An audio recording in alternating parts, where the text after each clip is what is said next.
আজকে আমরা দেখতে গিয়েছিলাম ঐতিহাসিক ঘোড়া দৌড়, যেটা ছিল ফাইনাল এবং অবিশ্বাস্য একটা পাগলামি ম্যাচ। আর এই খেলায় অংশগ্রহণ নিতে দেশের বিভিন্ন জায়গা থেকে মানুষ এসেছিল। ঢাকা, বগুড়া, রাজশাহী, সুনামগঞ্জ, ময়মনসিংহ সহ জামালপুর বিভিন্ন জায়গা থেকে মানুষ এসেছিল এই খেলায় অংশগ্রহণ নিতে। আর এই খেলায় ফাইনাল পুরস্কার হিসেবে ছিল 2টা ফ্রিজ। আসলে এখানে পুরস্কারের কোনো বিষয় নাই, এখানে যারা এসেছিল তারা শখের কারণে এসেছিল। কারণ বাংলাদেশে ঘোড়া দৌড় একটা ঐতিহাসিক খেলা, আর এই খেলায় অংশগ্রহণ নেওয়াও একটা শখ। কিছু মানুষের আছে যাদের বাড়িতে ভাত নেই, কিন্তু তারা দৌড়ের জন্য একটা ঘোড়া কিনে রেখেছে 2 লাখ, 3 লাখ, 5 লাখ, 10 লাখ টাকা দিয়ে। আমরা শুনেছি এখানে অনেক মানুষ আছে যাদের বাড়িতে 2 বেলা ঠিকমতো খেতে পারে না, কিন্তু তারা 10 লাখ টাকার ঘোড়া কিনে রেখেছে। আর এই ঘোড়া দৌড়টি 2 ভাগে ভাগ হয়, একটা হলো কদম দৌড় আর একটা হলো শিয়াল দৌড়। অর্থাৎ কদম ফেলিয়ে যে দৌড়টা দেখছেন এটাই হলো কদম দৌড়। দেখুন, এটাতে কদম ভাঙা যাবে না, একভাবে যেতে হবে। আর শিয়ালের মতো যেগুলো দৌড়ায় সেগুলো হলো শিয়াল দৌড়, ওগুলার মজাই আলাদা। কদম দৌড়টা একটু বিরক্ত লাগলেও কিন্তু এটাও একটা অংশ, বড় বড় ঘোড়া কদম দৌড়ই দিয়ে থাকে।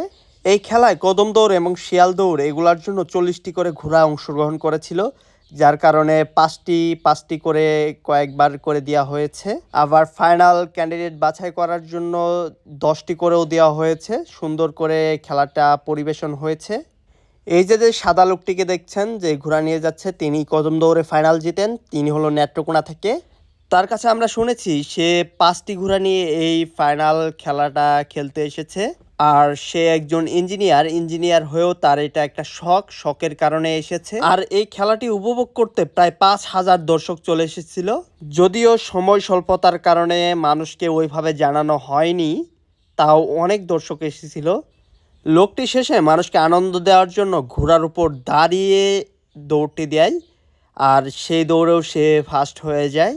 আশেপাশের মানুষ দেখে এটা অবাক হয়ে গিয়েছিল যে মানুষ ঠিকমতো বসেই থাকতে পারে না, আর তিনি দাঁড়িয়ে আছেন। আর আমার ভয়েসটা শুনতে একটু খারাপ লাগতে পারে, কারণ আমার অনেক ঠান্ডা লেগেছে। সো ভয়েসটা রেকর্ড করতে অনেক কষ্ট হয়েছে, আর ভিডিওগুলোও রেকর্ড করতে অনেক কষ্ট হয়েছে। ঠান্ডার ভিতরে গিয়ে আমি ভিডিওগুলো রেকর্ড করেছি। ভাই, এরপর চলে আসছে শিয়াল দৌড়। ভাই, বিশ্বাস করবেন না, আপনি যদি সামনে থেকে না দেখেন তাহলে বুঝবেন না ঘোড়া দৌড় দেখাটা কতটা মজার একটা বিষয়। মানুষ এগুলা দেখে পাগলাই যাচ্ছিল। ঘোড়ার প্রতিটা কদমে কদমে সেখানে ঘাম ঝরে পড়ছিল, আর নিচ থেকে মাটি লিটারেলি উঠে পড়তেছিল। আর কেউ কাউকে এক বিন্দু ছাড় দিতে রাজি না। বিশেষ করে এই 2টি বাচ্চা এমন এমন দৌড় দিয়েছে যেটা মানুষ দেখে অবাক হয়ে গিয়েছে। দেখলেন সাদা ঘোড়াটি প্রায় পড়ে গিয়েছিল, কারণ এই জায়গাটা অনেকটা, এর আগে দৌড় দিয়ে জায়গাটা অনেক গাঁথা হয়ে গেছে, মাটি উঠে পড়েছে, যার কারণে ঘোড়ার পা ঠিকমতো মাটিতে বাজতেছিল না।